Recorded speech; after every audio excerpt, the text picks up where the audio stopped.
I trusted my daughter with everything, until the truth came out. I wasn't supposed to hear it. I was standing in the hallway, just outside the kitchen. My hand rested on the wall because my legs had been weak lately. I didn't want to interrupt her call, so I waited. That's when I heard my daughter, Rachel, say my name. Not gently, not lovingly, cold. "She won't last long anyway," Rachel said, her voice low but clear. "Once the paperwork is finalized, everything transfers to me. The house, the accounts, all of it." My breath caught in my throat. I didn't move. I couldn't. There was a pause. Then she laughed. Not nervous. Not unsure. Certain. I pressed myself against the wall, trying to stay quiet as my heart pounded so loudly I was sure she'd hear it. "Yeah," she continued. "She trusts me completely. She already signed most of it. She doesn't even question anything anymore." My fingers started to shake. Signed what? What paperwork? And who was she talking to? I leaned closer, just enough to hear one more sentence. "She's basically already gone. I'm just making it official." Something inside me cracked. I wasn't sick enough to be gone. I wasn't confused. I wasn't finished. And yet my own daughter was planning my life like it was already over. I slowly stepped back, careful not to make a sound. In that moment, one truth settled deep inside me. I was not safe in my own home, and I had no idea how far this had already gone. It didn't start like this. If you had asked me a year ago, I would have told you I was lucky. After my husband, Thomas, passed away, the house felt too quiet, too empty. Rachel stepped in without hesitation. She said she didn't want me to be alone. At the time, it felt like love, real love. Then my health started slipping. Nothing dramatic at first. Just fatigue, dizziness, forgetting small things. My doctor said it was normal for my age, but Rachel took it more seriously. Too seriously. "You shouldn't be stressing about bills or paperwork anymore," she told me one evening, sitting across from me at the kitchen table. "Let me handle it. That's what I'm here for." I remember hesitating, just a little, but then she reached for my hand. "You took care of me my whole life. Let me take care of you now." It sounded right. It felt right. So I agreed. At first, it was small things, paying bills, organizing appointments, picking up prescriptions. Then it became bigger. Bank access, legal forms, medical permissions. "Just sign here," she would say, sliding papers in front of me with a warm smile. And I did, because she was my daughter, because I trusted her, because I believed she would never hurt me. Now, standing in that hallway, replaying her words in my head, one question echoed louder than everything else. What exactly had I signed? After that day, I started noticing things I had ignored before. Little things. Things that didn't feel right. The first was the mail. It used to come directly to me. Bills, statements, letters. I had my routine. I'd sit by the window every afternoon and go through everything carefully. But suddenly, the mail stopped reaching me. "Don't worry about it," Rachel would say whenever I asked. "I've got everything under control." At first, I believed her, but then I realized I hadn't seen a single bank statement in weeks. Not one.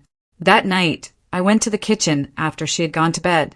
Slowly, quietly, I opened the drawer where she kept the paperwork. I wasn't even sure what I was looking for. Just something. Anything. That's when I found an envelope with my name on it, but it had already been opened.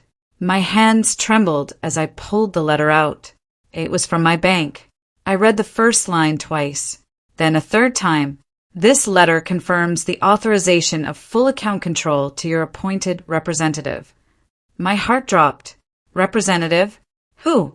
I already knew the answer, but I kept reading anyway. And there it was. Rachel's name. My vision blurred. Full control. Not shared. Not temporary. Full. And the worst part, at the bottom of the page, my signature was there. I stared at the paper for a long time. Too long. My name was written clearly at the bottom. The signature looked like mine, but something felt off. I tried to remember signing it. I closed my eyes, searching for the moment. the table, the pen, the conversation, anything, but nothing came. Just blank space. A cold feeling crept into my chest. Had I really signed this? Or had she helped me sign it? I folded the letter carefully and placed it back exactly where I found it. That night I didn't sleep. I lay in bed staring at the ceiling, replaying every interaction we'd had over the past few months. Every paper, every just sign here. Every moment I trusted her without question. By morning I had made a decision. I needed answers, and I needed them directly from her. When Rachel came into the kitchen, cheerful as always, I was already sitting at the table. "Good morning," she said, smiling. I didn't smile back. "I found a letter from the bank," I said quietly. Her smile froze, just for a second. Then it came back. "Oh, that," she said casually. "That's just a formality. It makes things easier for me to help you. Full control." I asked. She sighed, shaking her head like I was being difficult. "Mom, you agreed to this. You said you didn't want to deal with finances anymore." Something in her tone made me hesitate, made me doubt myself. "You don't remember," she added gently. And just like that, she made me question my own mind. That was the moment everything shifted inside me, not because of what she said, but because of how easily she said it. "You've been forgetting things lately," Rachel continued, placing a cup of tea in front of me. "It's normal. Don't stress yourself over it." Her voice was calm, soft, convincing, and for a brief moment, I believed her. Maybe I had signed it. Maybe I just didn't remember. Maybe this was what aging felt like. Losing pieces of yourself without realizing it. I hated that thought, but I couldn't ignore it. "I just don't remember," I admitted. She gave me a sympathetic look. "That's okay," she said. "That's why I'm here." I nodded slowly, but something inside me didn't settle. Later that day, I walked past the mirror in the hallway and stopped. I looked at myself, really looked. My eyes were tired, but they weren't confused. Not like she described. Not like she wanted me to believe. I wasn't forgetting everything. I still knew who I was. I still knew what felt right and what didn't. And this didn't feel right. That night, I made a quiet promise to myself. I would stop asking her for answers and start finding them on my own, because something deeper was happening, and I was done being blind to it. Over the next few days, I started paying closer attention, not just to what Rachel said, but to what she did and what she didn't do. The first thing I noticed was how quiet the house had become. Not peaceful quiet, empty quiet. My sister, Evelyn, used to call me every week, but now nothing. When I asked Rachel about it, she shrugged. "She's busy." I told her, "You've been resting a lot." Resting? I hadn't spoken to Evelyn in over a month. Then there were my neighbors. They used to stop by occasionally, bring food, check in, but they had stopped too. "I told them not to disturb you," Rachel said. "You need peace." Peace. That word again. But it didn't feel like peace. It felt like distance, like I was being slowly removed from the world around me. Even my phone started acting strangely. Calls I tried to make wouldn't go through. Messages went unanswered. At first, I thought it was a technical issue, until I found my contact list edited. Numbers missing. Names gone. I stood there holding the phone, my heart racing. This wasn't protection. This wasn't care. This was control. And for the first time, a terrifying thought formed clearly in my mind. She wasn't just managing my life. She was shrinking it. The next time we went to the doctor, I paid close attention. Not just to the doctor, but to Rachel. We sat in the small exam room, the air smelling faintly of disinfectant. The doctor, Dr. Hayes, smiled politely as he looked over his notes. "How have you been feeling?" he asked. Before I could answer, Rachel spoke.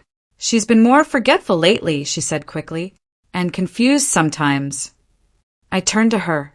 "Confused?" I repeated. She gave me a small, reassuring smile. "It's okay, Mom. Just tell the doctor how you feel." But she had already answered for me. Dr. Hayes nodded, writing something down. I felt invisible. "I'm not confused," I said firmly. I just get tired. Rachel sighed softly. You see, she said to the doctor. She gets defensive about it. Defensive. The word hit harder than it should have. I tried to speak again, but it felt like every word I said was being twisted, reframed, doubted. By the end of the appointment, Dr. Hayes suggested monitoring cognitive changes. I walked out of that room, feeling smaller than I ever had before, not because of my health, but because of how easily my voice had been taken away. As we got into the car, Rachel smiled like nothing had happened. You did great, she said. I looked at her, really looked, and for the first time, I didn't recognize the person sitting next to me, and that scared me more than anything else. A few nights later, it happened again. Another phone call, another whispered conversation. This time I was ready. I stayed in my room, door slightly open, listening carefully. Rachel's voice drifted down the hallway. It's almost done, she said. I just need the final approval. Approval for what? I leaned closer, my heart pounding. Yes, the house, she continued. Once it's transferred, I can move forward. My chest tightened. Transferred. Move forward with what? There was a pause. Then she said something that made my stomach drop. No, she doesn't know anything. She thinks I'm helping her. Helping. That word again. But now it sounded different. Cold. Calculated. I gripped the edge of the bed to steady myself. She wasn't just planning something. She was hiding it. From me. In my own home. When the call ended, I sat there in silence. The pieces were starting to come together. The bank account. The doctor. The isolation. And now the house. She wasn't preparing for my future. She was preparing for hers. Without me in it. And in that moment, something shifted inside me. The fear didn't disappear, but it changed. It turned into something sharper, stronger. I stopped feeling helpless and started feeling aware. I didn't confront her again. Not yet. That would have been a mistake. Instead, I watched. I listened. I paid attention to every detail. Rachel became more relaxed, thinking I hadn't noticed anything. That was her first mistake. She started taking calls openly, leaving documents on the table, acting like she had already won. One afternoon, while she was out, I searched her room. Carefully, quickly, I found a folder hidden in her drawer. Inside were documents with my name on them, property forms, financial statements, legal papers, all pointing to one thing: ownership transfer. Everything I had worked for being moved into her name, without my full understanding, without my consent.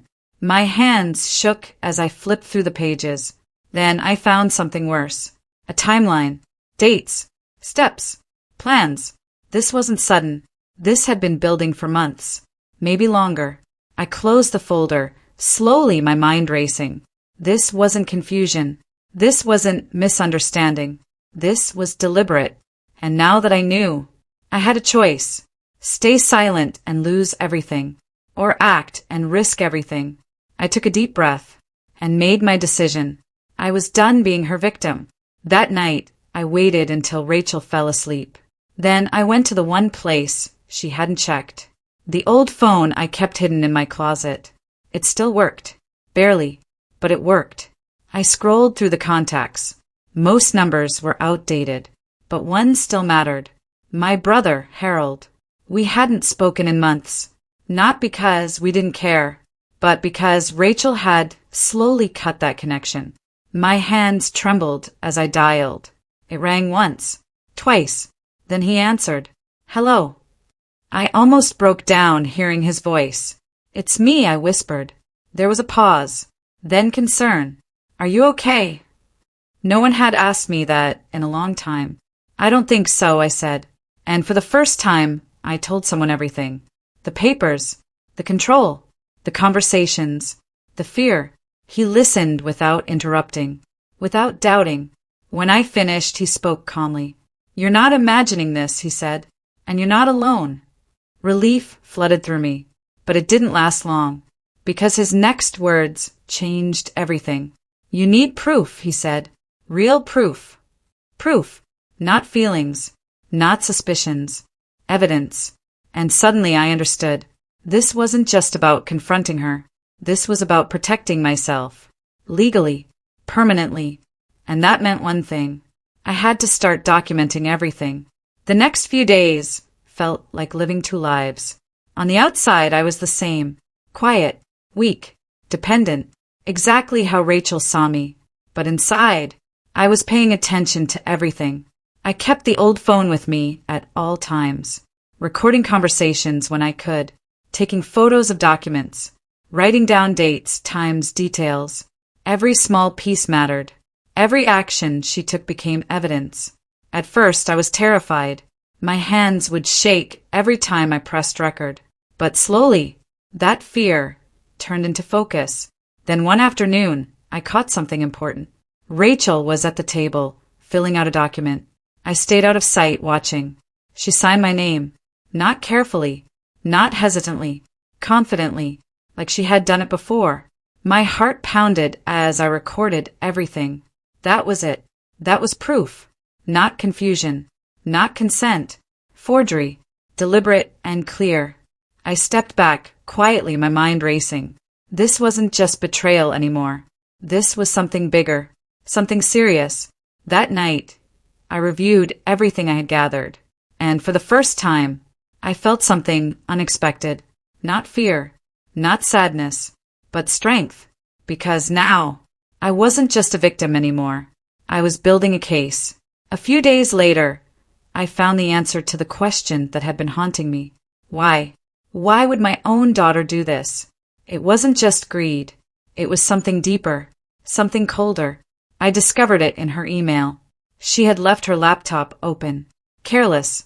Confident. I hesitated before looking. But I needed the truth. So I read. Message after message. And there it was. She had been planning this for months. Talking to someone. Explaining everything. She's getting weaker, one message said. It's the perfect time. Perfect time. I felt sick. Another message hit harder. She won't fight it. She trusts me too much. Trust.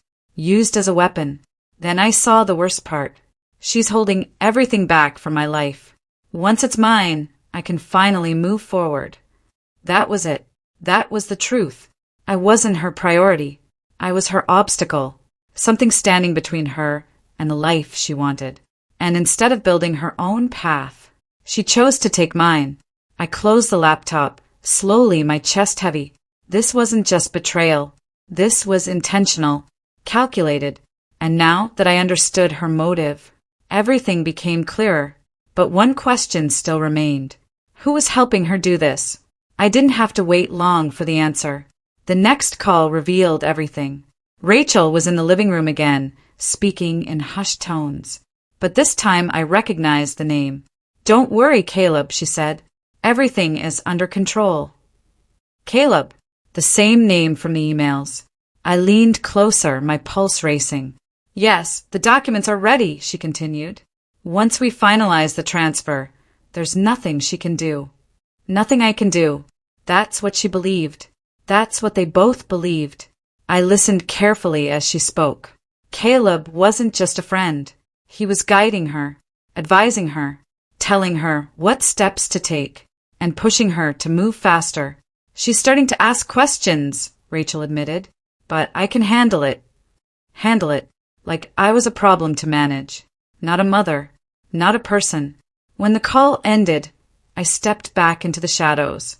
My mind was clearer than ever. This wasn't just Rachel. This was a plan, a partnership, and they were both counting on one thing, that I would stay quiet, that I would stay weak, that I would do nothing. But they were wrong, because now I knew everything, and I wasn't afraid anymore. I was ready, and I was about to take my life back. The next morning, Rachel acted like everything was normal, like she hadn't been planning my life behind my back, like I hadn't heard every word. I sat at the kitchen table, watching her move around like nothing had changed. Then she said it, casually, like she was suggesting a walk in the park. I've been thinking, she said, pouring coffee. A care facility might be better for you. The words landed hard, sharp, final. I looked at her slowly. A facility? She nodded, avoiding my eyes. You'll have professionals around. It's safer. Less stress. Less stress for who? I stayed quiet, letting her talk. I've already started looking into options, she added. Nothing is decided yet. That was a lie. I could hear it in her voice. Everything was already decided. She wasn't asking. She was informing. I forced a small nod. If you think it's best. She looked relieved. Too relieved. That was her mistake. She thought I had accepted it. That I would go quietly. That I would let her finish what she started. But inside, something had changed. This wasn't just about money anymore. This was about being erased. Removed. Replaced. And I wasn't going to let that happen. Not without a fight. That night, I made the call that would change everything. I called Harold again that night. This time I didn't whisper. I spoke clearly. I'm ready, I told him. There was no hesitation on his end. Good, he said, because we're out of time. The next day, with his help, I met someone Rachel didn't know existed. A lawyer. Her name was Ms. Turner. Calm. Direct. Sharp. I handed her everything. The recordings. The documents. The photos. She reviewed them carefully, her expression unreadable. When she finally looked up, her voice was steady. This is serious, she said. Very serious. My chest tightened. Can we stop it? I asked. She didn't answer immediately. Instead, she leaned forward. Yes, she said, but we have to move carefully. Carefully. Quietly. Strategically. She explained everything Rachel had done. The legal risks. The forgery. The abuse of authority. Every word made it clearer. I wasn't imagining this. I wasn't overreacting. I was being taken advantage of. And now, I had a way to fight back. We're going to reverse control, Ms. Turner said. But she cannot know until it's done. I nodded. For the first time in weeks, I felt something steady. Not fear. Not anger. Control. The plan was set, but one mistake could destroy everything. The next few days were a blur of quiet action. Every step had to be invisible. Every move had to look normal. Rachel couldn't suspect anything. With Ms. Turner's help, we started reclaiming what was mine. Slowly, carefully, accounts were reviewed. Access permissions were challenged. Legal documents were flagged. Everything Rachel thought was secure wasn't anymore. I played my role perfectly. I stayed quiet. I let her believe I was still unaware, still weak, still dependent, but inside, I was watching everything shift. Then came the first real change. One of the bank accounts she controlled froze. Not fully, just enough to slow her down, enough to create confusion, but not enough to expose the plan. That was intentional. We needed her to make a mistake, and she would, because people like Rachel don't stop. They push further, take bigger risks, and that's when they slip. That's when they reveal everything. That's when they fall. That night she seemed distracted, restless, checking her phone more than usual. Something had unsettled her. Good. That meant it was working. I sat in the living room, pretending to watch television, but my attention was on her, waiting, watching, knowing what was coming next. And then, as she made her move, Rachel started paying more attention to me again. Not out of care, out of caution. She was watching for signs, trying to figure out if I knew anything. So I gave her exactly what she expected. Weakness. I moved slower, spoke softer, pretended to forget things. Even repeated questions I already knew the answers to. It wasn't easy. It felt humiliating. But it worked. Her guard dropped. She started talking more freely again, leaving documents out, making calls without leaving the room. That's when I heard it. I need to speed this up, she said into her phone. Something's off with the accounts. Her voice was tense. Good. Pressure was building. Caleb responded, though I couldn't hear him clearly. I know, she said, but I don't want to lose this. Lose this. That's what it was to her. Not my life. Not my home. Just something to gain. That night, she barely slept. Neither did I, but for very different reasons. She was afraid of losing control, and I was watching her lose it. piece by piece, step by step, and she still had no idea.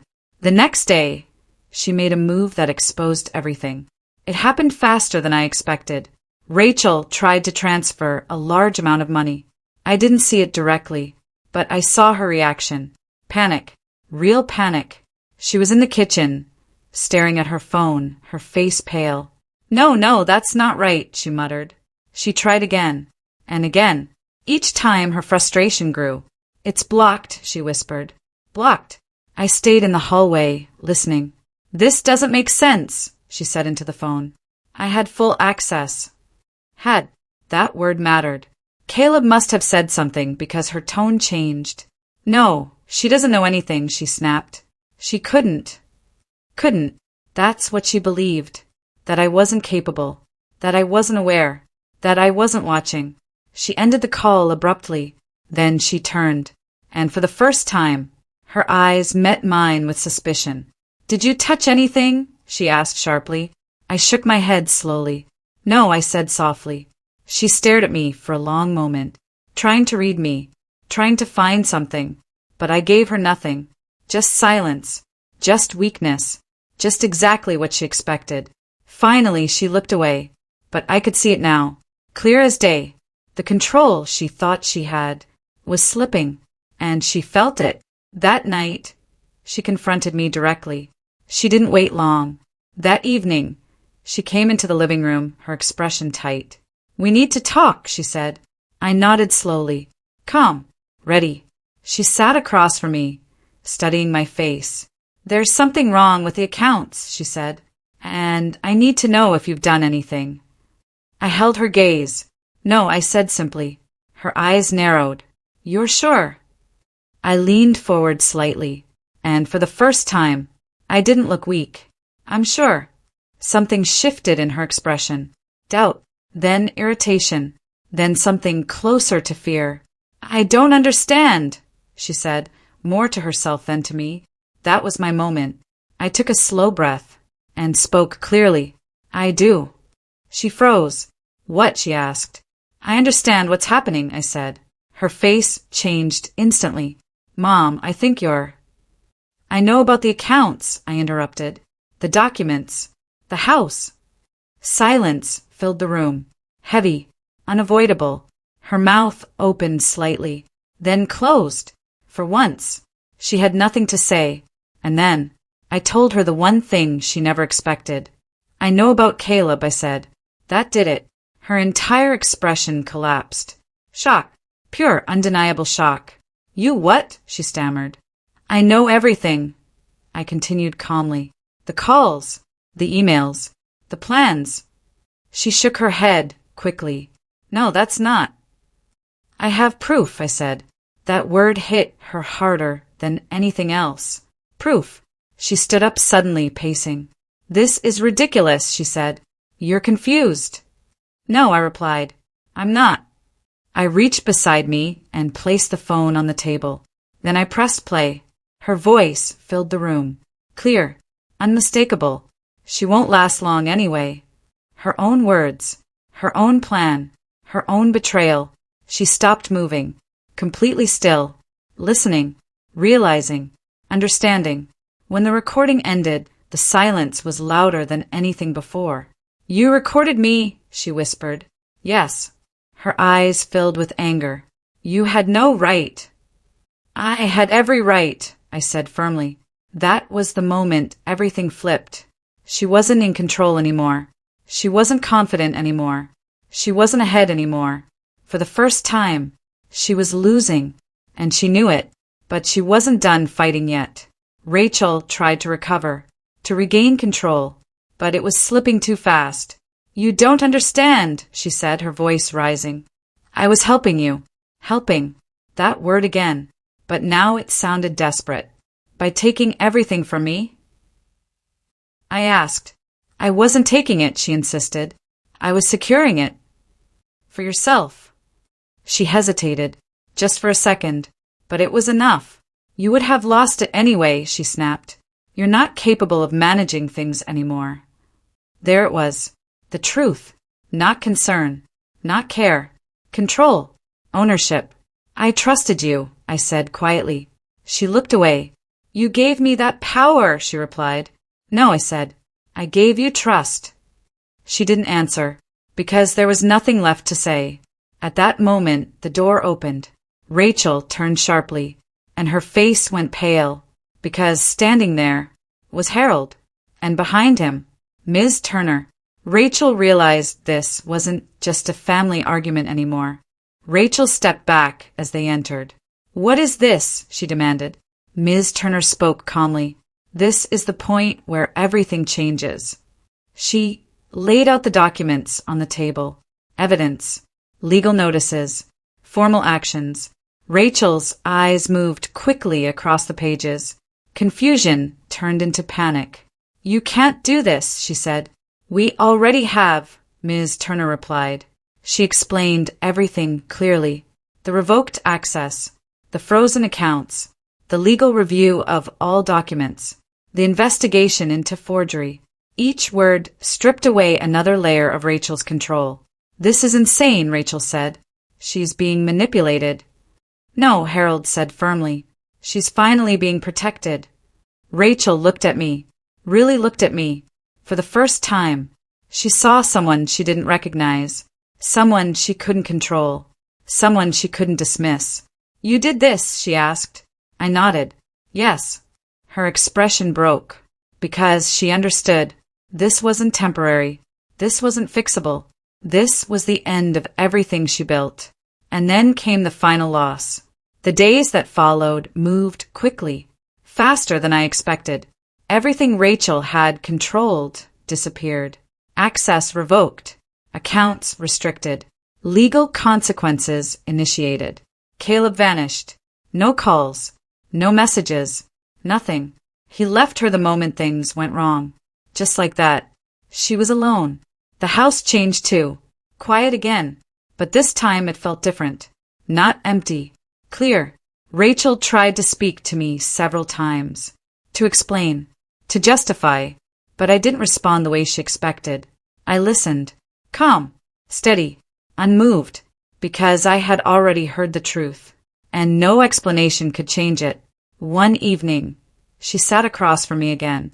But this time, she looked smaller. I didn't think it would go this far, she said softly. I looked at her. You planned every step, I replied. She didn't deny it. Because she couldn't.